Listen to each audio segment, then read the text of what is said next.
Many anxious parents have a new concern as their kids go back to school. Here's a question: how will they get there?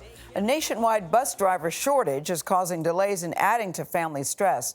So we sent Errol Barnett to Maryland to find out the root of the problem and how the school districts are trying to fix it. Errol, good morning. I don't like saying we sent you. I think the word is you said, I want to go to Maryland to do this story about school bus driver shortages. Isn't that how it went? Right. 100% correct, Gayle. Good morning to you. Look, I spoke with someone just yesterday who told me these big boys behind me are not the problem. There are some 1,270 yellow school buses ready to go to get public school students to class here in Prince George's County when classes resume. The issue is pay and the pandemic, with many existing drivers reevaluating the risks they take for what they make. And with schools ramping up nationwide, this is clearly becoming a problem everywhere. I'll keep saying it till the cows come home. We need more drivers. In Lee County, Florida, parents are being told to expect significant school bus delays for the foreseeable future. And in Chesterfield, Virginia, a request for parents. We're asking you to please drive your child to school. One charter school in Delaware is offering $700 per student for parents who bring them in. I work 2 jobs. I can't get them to and from school every day. Meanwhile, Pittsburgh Public Schools told parents nearly 800 kids will have to walk. My 6-year-old's not going to walk here, even with a group of people. It is a patchwork of policies stemming from a lack of new bus drivers. It has always been an issue. The difference is right now, the numbers are probably double what they normally would be at this time of year or more in terms of our need.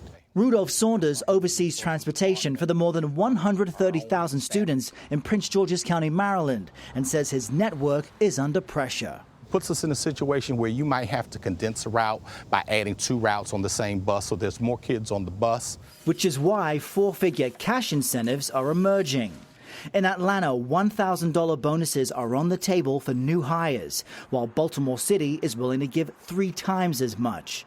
The shortage is so dire in Montana, Helena Public Schools are offering a $4,000 bonus. Saunders may follow suit. COVID has exacerbated the challenge for school bus districts and school districts all around. The president of NAPT, which represents school bus drivers, says the pandemic is partly to blame, a health risk for the often older drivers. You don't typically find people that are 18 to 25 driving a school bus. It's people of age that are in their 40s or later, and some of them may be afraid to get on the bus because of COVID and the students that may or may not have been vaccinated. This is easier than driving your car. Why is that? You can see everything. Bus driving instructor Johnny Walker trains new drivers for Prince George's County schools. That's the most important job in the system, because without getting those kids to school and getting those kids to school on time, they're missing education. Now, NAPT estimates tens of thousands of school bus drivers are needed nationwide right now, and it would take roughly 6 to 8 weeks, even if there were an influx of applicants today, to get these folks trained up to get their CDL, their commercial driver's license. So that would be October. Schools here, Anthony, in Prince George's County resume next month. Yeah.